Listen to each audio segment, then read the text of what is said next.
Bonjour à tous les élèves de seconde IEJ. Donc sur cette nouvelle vidéo, je vais corriger de façon un peu détaillée les exercices de la fiche 33 qui vont permettre de mettre en pratique la notion de coordonnées de vecteurs.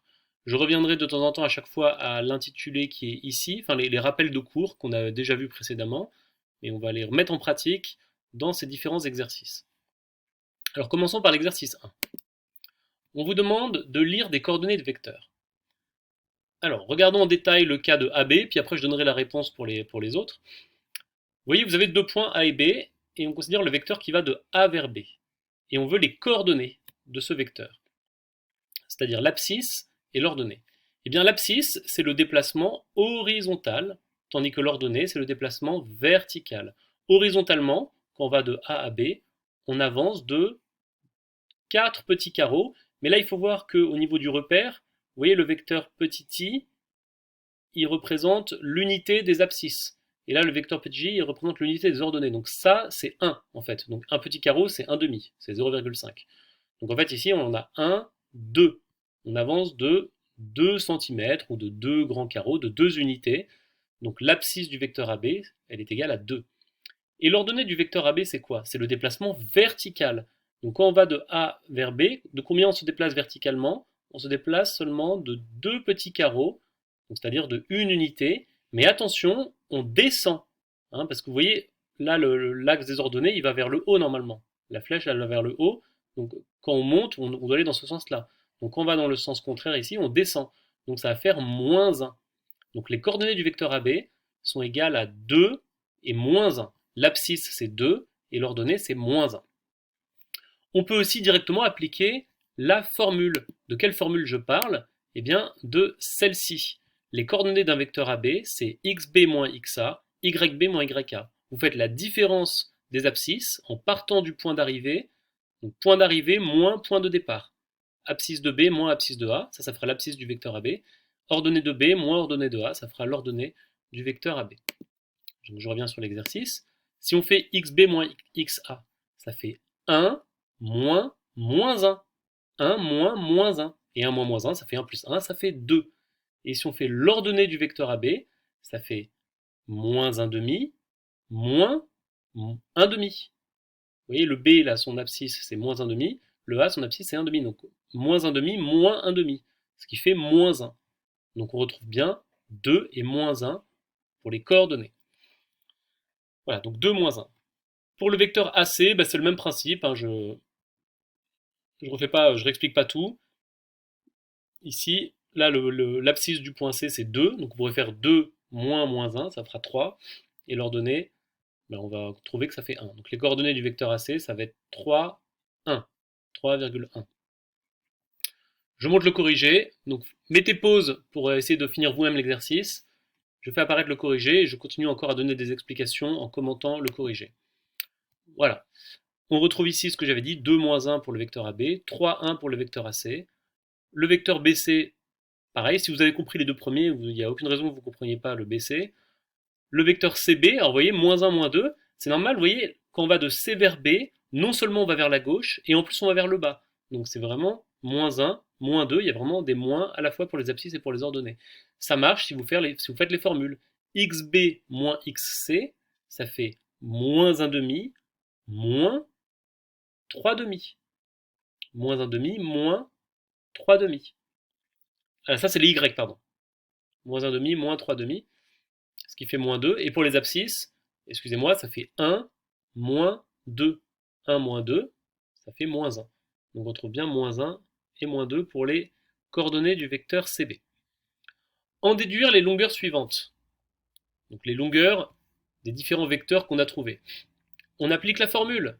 Et encore une fois, il faut bien relier ça au terme de Pythagore. Alors de quelle formule je parle? Je parle de cette formule ici. Quand vous avez les coordonnées d'un vecteur xy, eh bien la norme, sa longueur, c'est la racine carrée de x carré plus y carré, de la somme des carrés. Vous avez aussi la formule qui est là, c'est la même, où cette fois on a remplacé x et y par les formules xb moins xa, yb moins yk, qui sont les coordonnées du vecteur AB. Voilà, tout ça c'est relié. Donc si je reviens ici, là par exemple le vecteur AB, on avait ses coordonnées, donc je vous rappelle que c'était 2 pour l'abscisse et moins 1 pour l'ordonnée, 2 et moins 1, eh bien on fait 2 au carré plus moins 1 au carré. 2 au carré ça fait 4, moins 1 au carré ça fait 1, 4 plus 1, 5, et ça fait racine carrée de 5. Donc je remonte le corrigé, racine carrée de 5. Voilà, vous appliquez la formule, vous faites la somme des carrés des coordonnées, vous prenez la racine, et ça vous fait la norme. Et vous remarquez que le fait de mettre au carré, ça fait que même quand les coordonnées étaient négatives, là il y avait un moins 1, là on met au carré, ça fait 1. Vous voyez, quel que soit le sens dans lequel on va, finalement, on retrouve bien quelque chose de positif à la fin. Le petit c, on vous demande de démontrer que le triangle ABC est rectangle et isocèle en B. Alors, c'est là où on voit la force du calcul avec les coordonnées, c'est qu'on peut faire une démonstration purement calculatoire. Jusqu'à maintenant, quand vous deviez montrer ce genre de choses, il fallait faire des raisonnements géométriques. Mais là maintenant, grâce aux coordonnées des vecteurs et des points, on peut vérifier les choses de façon calculatoire, avec des calculs. Alors, comment montrer par exemple que le rectangle est isocèle en B? Il faut montrer que AB est égal à BC. Or, on a calculé AB et BC. On les a calculés avant grâce à des formules. Il suffit de voir que c'est égal. Donc AB égale BC, on le voit ici, racine de 5, racine de 5. Donc le triangle est isocèle en B. Maintenant, comment voir qu'il est rectangle? Eh bien, c'est la réciproque du théorème de Pythagore. Je vous rappelle que le théorème de Pythagore vous dit que quand le triangle est rectangle, on a la formule que la somme des carrés des côtés adjacents est égale au carré de l'hypoténuse. Mais la réciproque du théorème de Pythagore, c'est le contraire. Si on a cette égalité AC carré égale AB carré plus BC carré, alors on peut en déduire que le triangle est rectangle. Et là, c'est exactement ce qu'on a, puisque AC au carré est égal à 10, AB au carré est égal à 5, BC au carré est égal à 5, 5 plus 5 ça fait 10, donc cette égalité est vraie. Donc d'après la réciproque du théorème de Pythagore, le triangle ABC est rectangle en B. Ainsi, le triangle ABC est rectangle isocèle en B. Voilà. Exercice suivant. L'exercice 2, il s'agit de lire des coordonnées de vecteurs et ensuite de calculer la norme. Là encore, c'est un peu le même exercice que précédemment, mais sauf qu'au lieu d'avoir des points, on a directement les vecteurs qui sont indiqués.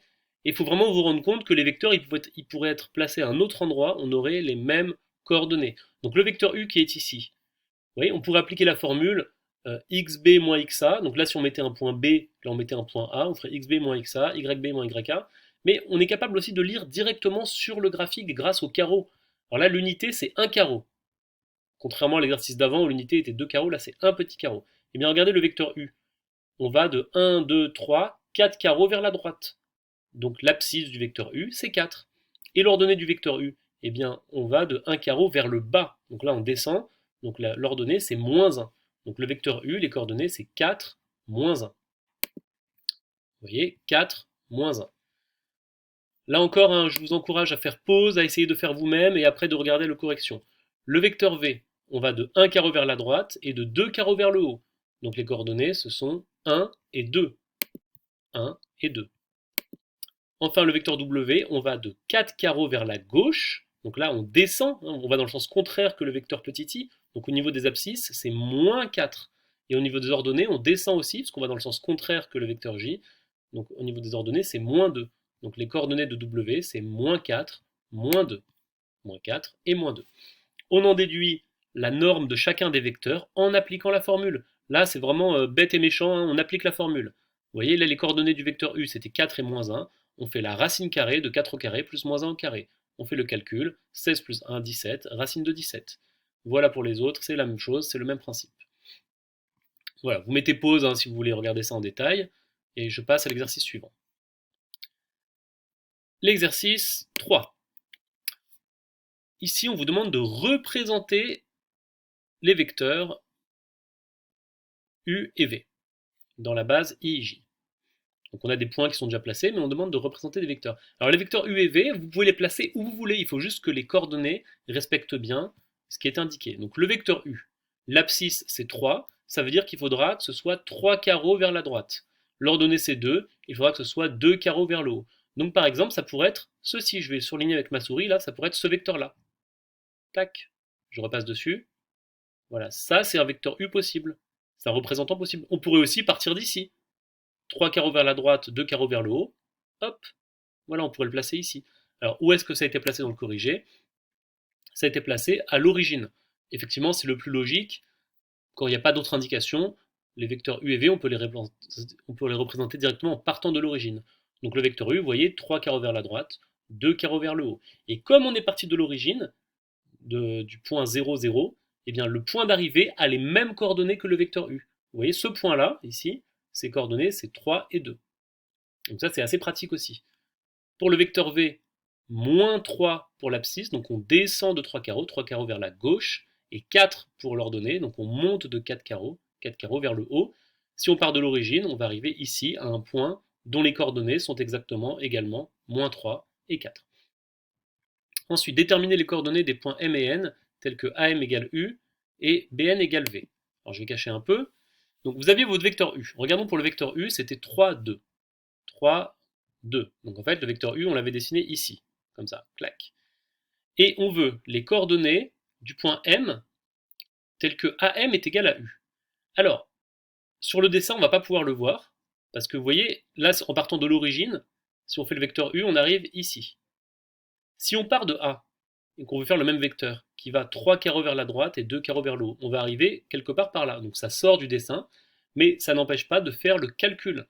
Comment ça? Eh bien, on est ici. On va 3 carreaux vers la droite. 1, 2, 3. Comme on était au point A qui était déjà d'abscisse 3, eh bien si on rajoute 3, on arrive à 6. Et au niveau de l'ordonnée, on était à 3 carreaux vers le haut. Et là, si on rajoute 2, on arrive à 5. Donc les coordonnées du point M, ça va être 6, 5. 6 pour l'abscisse, 5 pour l'ordonnée. Vous voyez, je l'ai fait directement de tête, hein. C'est ce qui est ici. Et la façon dont c'est rédigé là, c'est ce que vous pouvez faire. Les coordonnées de A, c'est 3, 3. Les coordonnées de M, on ne connaît pas encore, c'est x, y. Mais on sait que le vecteur AM doit avoir pour coordonnées x moins 3, y moins 3. Et comme AM est égal à U, ça veut dire qu'on doit avoir x moins 3 qui est égal à 3, c'est l'abscisse de U, et y moins 3 qui est égal à 2, c'est l'ordonnée de U. Donc en fait, on a deux petites équations toutes bêtes, x moins 3 égale 3, y moins 3 égale 2, et on trouve x égale 6 et y égale 5. Et donc on trouve ainsi les coordonnées du point M. C'est le même principe pour la question petit b, je ne vais pas détailler, hein, c'est le même raisonnement. Essayez de le faire, je vous encourage vivement à essayer de le faire, et après vérifier sur la vidéo avec le corrigé. Voilà, j'ai détaillé les exercices 1, 2 et 3, relativement détaillés. Je vais passer maintenant très rapidement sur le 4 et le 5, pour ceux parmi les plus avancés d'entre vous qui sont déjà bien à l'aise sur les exercices à 1 étoile. Regardons l'exercice à 2 étoiles. Je donne quelques explications rapides. Donc on a un repère orthonormé, on donne 4 points, R, S, T et U, on donne les coordonnées. Il s'agit de déterminer les coordonnées des milieux respectifs I et J des segments RU et ST. Bien là, vous voyez, c'est simplement appliquer la formule qui est ici. Quand vous avez un segment AB, vous avez les coordonnées de A, les coordonnées de B, et bien le milieu, c'est la moyenne respective des abscisses et des ordonnées. L'abscisse de I, c'est XA plus XB sur 2, l'ordonnée de I, c'est YA plus YB sur 2. Donc là, il suffit simplement d'appliquer la formule. Donc là, par exemple, si on veut le milieu de RU, bah, il faut faire la moyenne des abscisses de R et de U. Donc 1 plus moins 8, ça fait moins 7. On divise par 2, donc ça fait moins 7 demi. Et pour les ordonnées, ça fait 3 plus moins 1, ce qui fait 2. On divise par 2, ça fait 1. Donc on a moins 7 demi, virgule 1. Ça sera les coordonnées du point I. Moins 7 demi, virgule 1. Voilà, c'est le calcul qui est là. Pour le point J, c'est pareil, c'est le même calcul, et on trouve ça. Maintenant, que peut-on déduire pour le quadrilatère RSUT? Ben, on a trouvé les coordonnées des milieux I et J. Et on trouve exactement le même. Donc RU et ST ont le même milieu. Et ça, c'est une propriété que vous devez connaître normalement, c'est que quand vous avez deux segments qui ont le même milieu, alors le quadrilatère formé avec les 4 points de ces segments-là est un parallélogramme. Voilà, un quadrilatère est un parallélogramme si et seulement si les diagonales se coupent en leur milieu. Donc on peut utiliser cette propriété ici.